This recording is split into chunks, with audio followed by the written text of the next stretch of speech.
Bonjour à toutes et à tous, j'espère que vous allez bien, que vous êtes confortablement installés dans le bien-être de vous-même parce que c'est important et bienvenue dans ce nouvel épisode du Breakfast Ciné Club. Aujourd'hui, on se plonge dans l'événement ciné du moment, Jurassic World Renaissance. Et pour en parler, je suis super bien entouré. En face de moi, nous avons donc Joe Hume, notre dinosaure à nous. Voilà. Bonjour. Oh oui, c'est beau. C'est moi-même beaucoup. Ça parce que vraiment je suis la plus vieille personne. Je dis pas ça pour ça, mais en tout cas, je remets mes lunettes immédiatement. Notre mémoire vivante du rock, du ciné et des créatures géantes. À ma droite, à ma gauche plutôt, nous avons Marie Palot, notre spécialiste absolue des références pop culture, toujours prête à repérer le moindre clin d'œil à Spielberg ou à une saga culte. C'est carrément un easter egg elle-même la meuf. Attends, s'il m'avait comparé à un dinosaure, je l'aurais broyé l'épaule. Tu vois, je me suis pas permis la vanne avec un petit easter egg, ça va, c'est mignon. C'est sympa. Et pour le coup, c'est pas tout. On a eu la chance de poser nos questions directement au réalisateur du film, Gareth Edwards. Il a répondu avec franchise sur sa passion à propos donc d'ailleurs des deux storylines du film, des clins d'œil à Jurassic Park, à Jaws également, Dents de la Mer, du challenge mythique de la scène du T-Rex et bien plus encore. Un épisode qu'on vous promet sans spoil ou presque. Ouais, presque, voilà. Donc installez-vous confortablement. Quoi, il y a une scène avec un T-Rex dans un Jurassic World? J'y crois pas. En tout cas, le café est chaud. J'espère que le vôtre aussi. On démarre tout de suite. Vous êtes dans le Breakfast Ciné Club.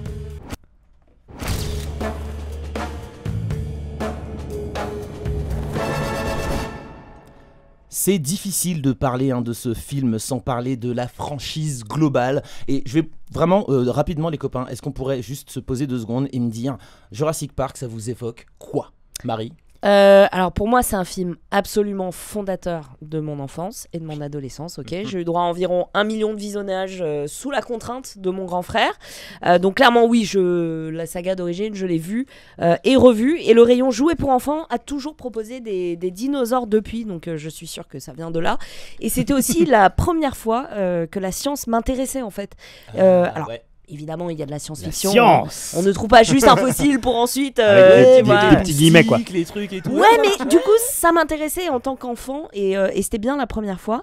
Et puis, oui, même si les descendants des dinosaures existent toujours, Jurassic Park, c'est quand même plus sexy qu'un pigeon parisien, on va pas se mentir. Je comprends pas pourquoi tu dis ça. Quand même. Les dinosaures, c'est juste des gros pigeons en vrai. C'est juste des gros pigeons, donc bon, voilà. Calmer. Et je préfère vraiment les dinos de la saga. Du coup, j'ai retrouvé ce goût-là, cette nostalgie avec Jurassic World Renaissance. On sent que ça y est, on a tous bien vieilli. Putain, le mot ne passe pas tellement je ne l'accepte pas. Vous voulez dire bienveillant. Bienveillant, bien vieilli.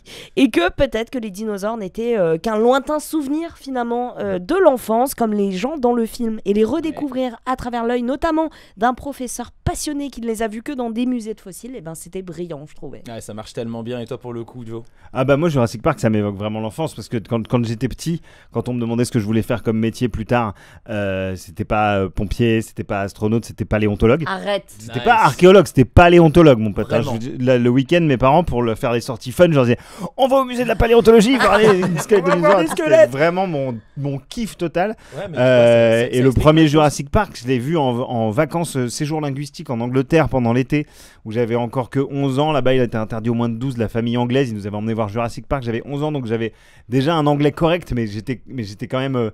J'étais pas fluent in English, si tu veux. Donc je me suis vraiment pris le film, les images de Spielberg dans la face à cet âge-là. Et ça a marqué vraiment toute ma vie, comme beaucoup de films de Steven Spielberg que tu découvres à cet âge-là. Enfin, tu vois, entre 5 et 15 ans, quand t'es hyper perméable aux images que tu vois. Donc forcément, c'est une franchise assez importante pour moi dans mon panthéon personnel, quoi. Je suis totalement d'accord. Pour moi, c'est les effets, la musique. Musique incroyable, le stress et l'émerveillement. Je pense que c'est ce qui ressort vachement dans ces films et en particulier dans celui-ci. Peut-être que je l'ai moins ressenti, tu vois, dans les précédents Jurassic World, mais alors là, on a un retour aux sources et je me retrouve à 100% donc dans ce nouveau film. D'ailleurs, merci à ce réalisateur d'avoir non seulement réalisé le meilleur film Star Wars, à savoir Rogue One, et là de nous faire. Il va dire avec lui. Il veut les shitstorms. Non mais clairement, tu vas être en tendance sur les réseaux sociaux. Je le dis, c'est le meilleur. Et là, il nous a fait le meilleur film Jurassic World. En tout cas, c'est ce que j'en ai pensé. Et je crois que tu es assez d'accord là-dessus. C'était un super blockbuster estival qui donne exactement ce qu'on est venu chercher. Moi, je trouve que c'est le coup de départ parfait pour cet été, quoi. Et en plus, tu vois, c'est marrant parce que tu parlais donc de l'hybridation création des dinosaures, il y a un mix parfait entre les deux. C'est-à-dire qu'on va retrouver des dinosaures emblématiques, certains qui vont rencontrer les dinosaures du coup très très moches, parce mais c'est le but, hein, c'est pas, je ne critique pas le dinosaure, c'est juste que pour le coup c'est quand même laid, et c'est fait exprès. Et en fait c'est juste le rythme parfait. Sans spoiler, on a une séquence où on a quelqu'un qui est en train de faire pipi et on a un moment où il va avoir il va se passer des trucs derrière lui. Il se passe des trucs derrière lui. C'est du comique, c'est du comique chaplinien quoi. C'est trop bien. Moi j'adore ce genre de scène parce que alors, on va pas la spoiler, mais c'est donc une scène comique avec de la tension quand même, mais sans dialogue, juste avec du mouvement et du jeu d'acteur. C'est du comique à l'ancienne, du comique cartoon. Une rencontre entre deux types de dinosaures. C'est vraiment trop stylé. Ça faisait partie justement des 9 règles strictes pour préserver la cohérence que que s'est imposé une partie de l'équipe, notamment David Koepp, le scénariste, et il n'a pas tout révélé sur ces 9 règles, mais l'humour était absolument indispensable, et c'est ce qu'il avait rendu public. Il avait dit en fait il faut revenir à ce comique chaplinien comme vous le disiez quoi. Je vous propose qu'on s'écoute un petit extrait. Allez, c'est parti. Let's go. Professeur Henry Loomis, voici Zora Bennett, notre experte de mission. Mais quelle mission ? Ce serait une avancée médicale qui pourrait sauver des millions de vies. Elle implique les plus grands dinosaures existants. Oh non, mais regardez ça. Heureusement pour nous, tous les spécimens sont réunis sur le même site isolé. Vous pouvez être prêt demain ? Je peux garantir votre sécurité. Enfin, plus ou moins. Comment ça, plus ou moins ? Plus ou moins. Ciné, club. Vite fait, en fait. En fait, elle peut prévoir sa sécurité à lui. Les autres, bon. Vite fait, très vite fait. Débrouillez-vous. Une des autres raisons qui m'a fait aimer ce film, et on le dit clairement depuis le début, hein, c'est la réalisation, le talent de Gareth Edwards. Parce que tous les ans, on nous désigne, la presse spécialisée aime bien désigner des héritiers, et tous les ans on nous sort un héritier de Spielberg. Alors à un moment on nous disait c'est J.J. Abrams l'héritier de Steven Spielberg, après on nous a dit c'est Christopher Nolan l'héritier de Steven Spielberg, après on nous a dit c'est Jordan Peele l'héritier de Steven Spielberg. À chaque fois qu'il y a un film un peu Spielbergien, on nous dit c'est lui. Arrêtez tout, c'est l'héritier de Spielberg. Alors déjà on va être clair, Spielberg il est toujours en activité, hein. Toujours là. Son dernier film en date, The Fabelmans, c'est un peu un chef-d'œuvre, donc déjà on va pas forcément. C'est un peu comme Miyazaki, c'est-à-dire que quand il y a un grand maître, on essaie de lui trouver forcément des héritiers, alors qu'en fait il en a plusieurs. Laissez les grands maîtres continuer à faire leur taf, laissez les grands maîtres faire leur travail. Dès qu'il aura canné, on pourra discuter. Néanmoins, il y a des réals qui effectivement font perdurer une tradition du grand spectacle à la Steven Spielberg, et parmi ceux-là, je crois que mon préféré, c'est bien Gareth Edwards. J'avais trouvé que son premier film Monsters déjà était plein de promesses. Son Godzilla, c'était à la fois un blockbuster américain, mais avec un vrai respect pour le matériau d'origine, contrairement à celui qu'avait fait Roland Emmerich quelques années plus tôt. Pareil pour Rogue One, tu le disais, qui est un de mes Star Wars préférés, un de mes Star Wars préférés. Et il y a 2 ans, moi je m'étais pris une claque visuelle, surtout avec The Creator, qui en plus avait l'audace de proposer quelque chose qui ne s'intègre pas dans une franchise. C'était un univers, une création de A à Z. The Creator, avec de petits budgets en plus. Avec un petit budget, j'avais trouvé qu'il y avait du système D de ouf. Enfin, c'est vraiment un réalisateur inventif. Et là, c'est ce même genre de qualité, ce cinéma d'action un petit peu palpable qu'on retrouve dans Jurassic World Renaissance. Déjà c'est tourné sur pellicule, donc l'image a un petit grain qui nous change des images 3D 4K qu'on a actuellement. C'est un petit peu à l'ancienne. Alors même si évidemment il y a du fond vert, c'est en très grande partie tourné en décor naturel en Thaïlande. Donc ça il y avait un vrai sujet là-dessus, hein. Ouais. Parce qu'en fait le temps de rapatrier les rushs, etc., il y a eu un battement de 5 jours où tu ne sais pas, tu n'as pas revu un peu ce que tu as filmé, et t'es très stressé quoi. Il en parle, et je veux pas trop spoiler la conversation qu'on va avoir, mais c'est littéralement quelque chose qu'il raconte. Il était lui-même dans son propre Jurassic. Ouais, mais voilà, ça c'est génial. Tu sens que ça apporte vraiment un plus non négligeable au film. Et puis je pense que avec Spielberg, Gareth Edwards, c'est le réalisateur de la franchise qui réussit le mieux, nous en tant que spectateurs et spectatrices, à nous immerger dans cet univers, à nous redonner l'impression que nous, on est des petits êtres face à d'immenses lézards, et qu'on peut être partie prenante de cette histoire. Et cette immersion, le film la rend possible en poussant un levier qui était déjà présent sur d'autres films de la saga, mais je je trouve particulièrement bien géré ici, c'est celui du récit parallèle. Vous voyez de quoi je veux parler. On a d'un côté donc le casting principal avec Scarlett Johansson et toute son équipe de commandos. Et puis de l'autre côté, on a un père de famille avec ses 2 filles et le petit copain de sa fille aînée. C'est des personnages auxquels les spectatrices peuvent sans problème s'identifier. Et dans Jurassic World Renaissance, tout ce qui touche au parcours de cette famille, c'est très Spielbergien en fait leur histoire. Et puis voilà, je vais pas revenir parce que je pense que Gareth Edwards va le faire trop longuement sur l'hommage qui est rendu aux Dents de la Mer, le film de Steven Spielberg qui a quand même célébré ses 50 ans, rappelons-le, la semaine dernière, il y a quelques jours. Il y a une semaine, il y a une séquence dans laquelle Gareth Edwards rend hommage avec un passage d'une vingtaine de minutes, je crois, et qui moi m'a fait couiner de plaisir dans mon fauteuil. Mais non, mais vraiment, parce que moi, si comme pour moi, les Dents de la Mer, ça fait partie de votre panthéon personnel. Genre moi, c'est dans mon top 5 qui bouge un peu tout le temps, mais il y a toujours les Dents de la Mer. Là, vous allez boire du petit lait, vraiment. C'est fait pour vous. Ouais. C'est l'affiche la plus grande dans mes toilettes, sache-le. Voilà, pour l'anecdote, les Dents de la Mer prend toute la part. Tu sais que secrètement, j'ai très envie un jour d'aller dans tes toilettes. Parce que je pense qu'il doit y avoir énormément de posters. C'est un très bel hôtel du cinéma. Vraiment, on va pouvoir isoler cette phrase et s'en servir parce que. S'il vous plaît. Du coup, moi de mon côté, comme je vous l'ai dit, il y a une vraie part de nostalgie. Et c'est marrant que tu dises, Joe, que le film t'ait donné envie d'être paléontologue, parce que c'était aussi le rêve de mon frère. Ah, moi je voulais être paléontologue avant Jurassic Park. Ah ouais, carrément. I wanted to be a paleontologist before it was cool. Ah ouais. C'est-à-dire que moi je voulais être paléontologue quand j'étais petit. Du coup, quand Jurassic Park est arrivé, j'étais on fire total. C'était le film pour toi, quoi. Clairement. Mais du coup, alors, vous allez forcément voir tout de suite la scène, je le sais, dans vos souvenirs, celle dont je vais parler. C'est une scène qui m'a franchement émue. J'ai pleuré. Celle où je sais déjà quand tu vas parler, j'ai pleuré littéralement à ce moment-là. Loomis, incarné par Jonathan Bailey, qui s'occupe donc de la section dinosaures au musée, alors que c'est lui qui mérite d'être mis dans un musée. Pardon, mais je l'aime énormément. T'avais pas déjà dit ça sur Wicked?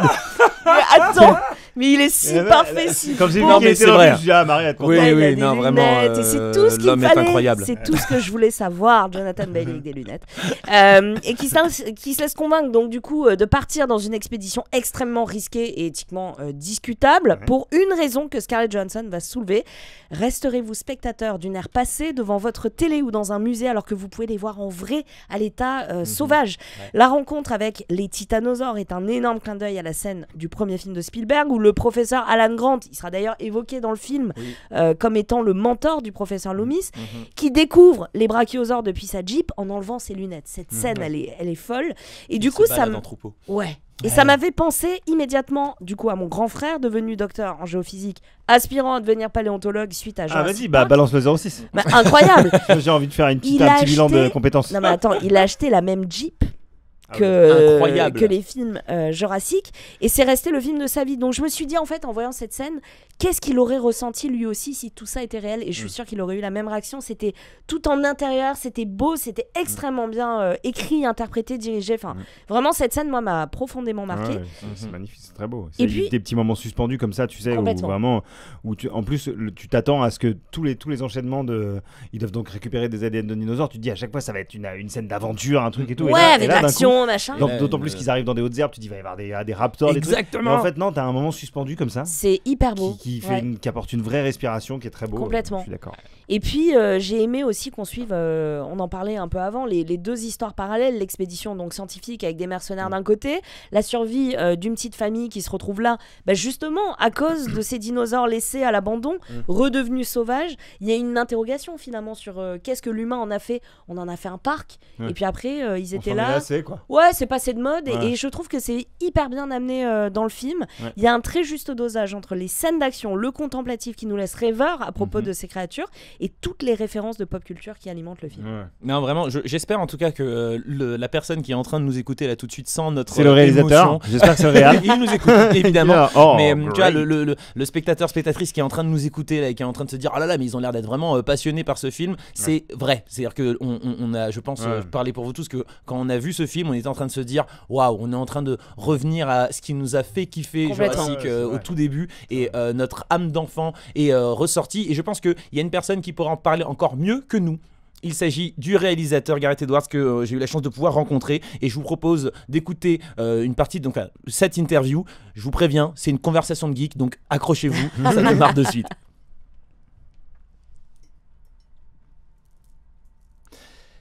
Franchement, c'était un kiff extraordinaire de pouvoir parler avec cette personne. Et tu vois, je trouve que c'est fou d'entendre sa passion, de se dire que lui-même, quand il découvre ce script, il est en train de se dire oh là là, bah attends, c'est un film Jurassic, est-ce que je le fais, est-ce que je vais finalement l'aimer ou pas. Et puis finalement, au fur et à mesure qu'il était en train de découvrir le script, il s'est dit non mais attends, mais c'est génial, il faut absolument que je le fasse.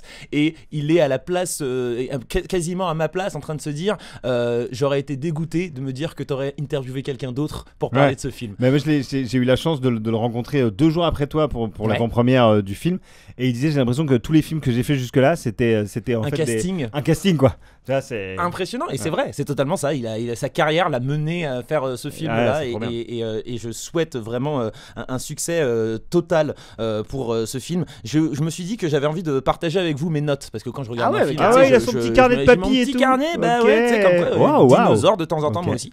Et du coup, j'avais mes petites notes. Alors tu sais, je galère parce que je suis dans le noir, donc je suis là avec ma montre en train de tenter d'éclairer. Et au fur et à mesure que le film évolue, je note des petits trucs qui me font un petit peu kiffer.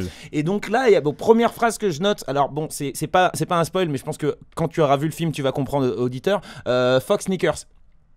Vous l'avez tout début, au tout début du film. Ah non. C'est un petit emballage le petit emballage. Exactement, le petit emballage. Donc voilà, moralité. Moi j'aime beaucoup les barres chocolatées, mais voilà, comme quoi de temps en temps, faut faire attention ce qu'on fait de l'emballage en plastique. De temps en temps, faut faire un peu attention.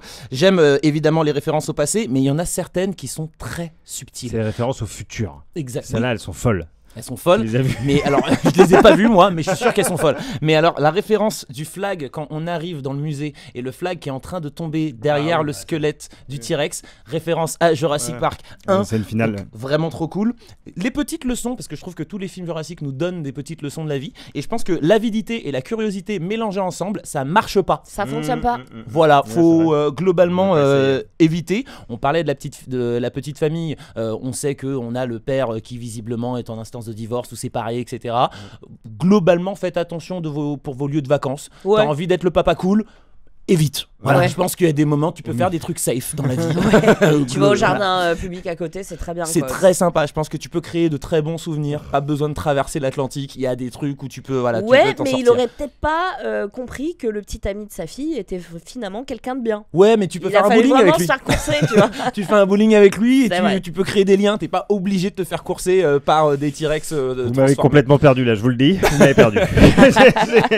J'ai drifté sur votre discussion. Alors, il y a un truc, une phrase que j'ai beaucoup aimé. Alors pour le coup, en anglais c'est Other people talk shit about us, but we don't have to do the job for them, otherwise it becomes true. Il y a des gens qui vont dire des choses négatives sur nous, mais on n'est pas obligé de le faire pour eux parce que sinon ça devient vrai. J'ai trouvé cette phrase absolument criante de vérité, à méditer, elle est belle. Donc voilà, c'est toujours sympa quand tu as du Jurassic qui te drop de la knowledge comme ça de temps en temps. Évidemment, on va pas dans les hautes herbes. Sauf si c'est pour voir de très très gros dinosaures. Ça marche pour les jeux vidéo aussi. Voilà, tu as totalement raison. Donc voilà, faut éviter. Pour la vie. Je pense que c'est une règle numéro 1 de Jurassic. On fait pas ça. La règle numéro 2, on touche pas à un œuf de dinosaure. Non, ou même dans la nature de manière générale. On touche pas. Si c'est un œuf de tigre, t'es bien emmerdé. L'œuf de la maman tigre. Je suis totalement d'accord. C'est comme les références au futur. Je les ai pas vues, mais je suis d'accord avec toi. Ça m'est arrivé une fois.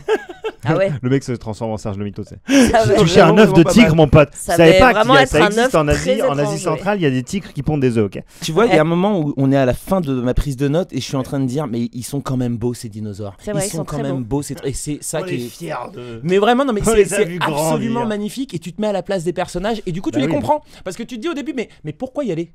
En vrai, pourquoi tu retournes sur cette île? Pourquoi tu retournes là-bas? Mais en fait, c'est parce qu'ils sont majestueux, parce qu'ils sont incroyablement beaux. Même quand ils essaient de te manger, ils sont magnifiques. Et puis la musique, elle est phénoménale. La musique d'Alexandre Desplat, qui est une de nos fiertés nationales et qui et c'est pas la première fois en plus qu'il marche dans les pas de John Williams puisqu'il s'est déjà attaqué à la saga Harry Potter et je trouve qu'à chaque fois il arrive à tu vois, il arrive à travers quelques mélodies, quelques thèmes, quelques clins d'œil, rendre hommage aux partitions originales et à faire son truc, quoi. Ouais, notamment dans la fameuse scène avec les titanosaures. Ouais. Totalement. On est totalement on dedans, est pris, et c'est pour ça que moi, en ce qui me concerne, vraiment, ça chiale très très fort. Et j'ai terminé par quelque chose où je me suis dit que c'était vraiment une très très belle analyse journalistique. J'ai terminé en disant trop bien. Merci, à bientôt pour une nouvelle analyse. C'était vraiment ça. Et Duncan, c'est le best. Voilà, je précise. Duncan. Mahershala Ali, tu es The Il est Goat. très fort. On parlait justement de ce respect qu'il avait dans sa carrière, Gareth Edwards, du matériau original. Et il y a une séquence du roman qui a été intégrée, une scène emblématique qui avait été retirée du premier film. Savez-vous laquelle ? Non, du tout. Dis-moi tout. La fuite en radeau face au T-Rex. Et elle a été réintégrée. Rien que pour ça, je trouve que c'est assez ouf. Et petite anecdote aussi, ils ont tourné près d'un volcan, ils ont dû quand même se barrer parce qu'il y avait un vrai volcan, quoi. Mais ils étaient dans leur Jurassic à eux, c'est clairement ça, ce tournage. C'était une grande aventure. La fameuse scène du radeau, je lui donne pas 5 ans avant de finir dans un parc Universal Studios, quoi. C'est vraiment... je dis ça sans péjoration du tout. J'étais au parc d'attractions devant la scène. Il faut remplacer l'attraction Jaws. Ouais, par l'attraction T-Rex Radeau. Allez-y. Franchement, je pense que ça marcherait vachement bien. Et je vous propose de nous écouter un autre extrait parce que franchement, ça mange pas de pain. Ça mange des gens. C'est quoi ces trucs ? Ils aident le mosasaure. Ils défendent le territoire, ils traquent. Et puis c'est la voix de Anatole de J'aime Bodina. pas trop ce que je viens d'entendre. Qui est juste extraordinaire. Ça, le gars s'appelle Anatole de Bodina, donc... Il est très stylé. Très stylé. Breakfast Ciné Club.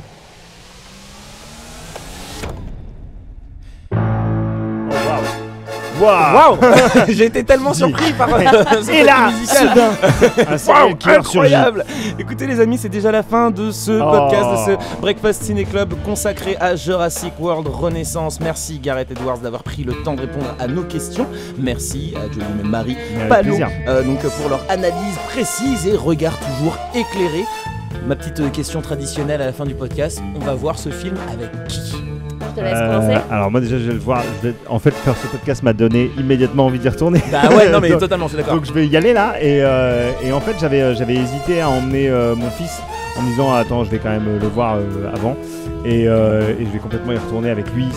En fait je trouve que si vos enfants sont pas trop impressionnables, je pense qu'à partir de 10 ans ça passe. Ouais. Et c'est un super spectacle familial. Donc allez le voir en famille cet été là. Vraiment là tout de suite maintenant, l'été des blockbusters il commence tout de suite. Ouais. C'est maintenant que ça devient marrant d'aller au cinéma pendant les vacances.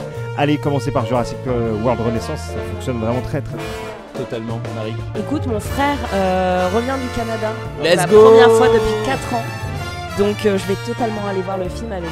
Ah trop bien, depuis 4 ans en plus, vous allez tellement pleurer, ça va être magnifique. Et je veux voir son visage quand il va enlever ses lunettes à lui aussi pour voir les dinosaures. Ouais, tu pourras regarder parce que toi t'as déjà vu le film, donc tu pourras genre vraiment passer le film à regarder. Je vais le scruter comme ça. Sur toutes les scènes. Trop cool. Moi je pense que je vais emmener mon père parce que c'est lui qui m'avait fait regarder le qu'il allait encore sortir genre parce que c'est un dinosaure. Non, ça suffit maintenant les refs aux vieilles personnes. Non, je pense que je vais vraiment l'emmener pour le côté sympa. C'est lui qui m'y avait emmené la première fois, maintenant c'est moi qui l'emmène. Je pense que voilà, la boucle est bouclée, ça va être très très très sympa. En tout cas, nous on se retrouve très bientôt pour un prochain podcast sur The Bad Guys 2. Oui, la suite du film d'animation.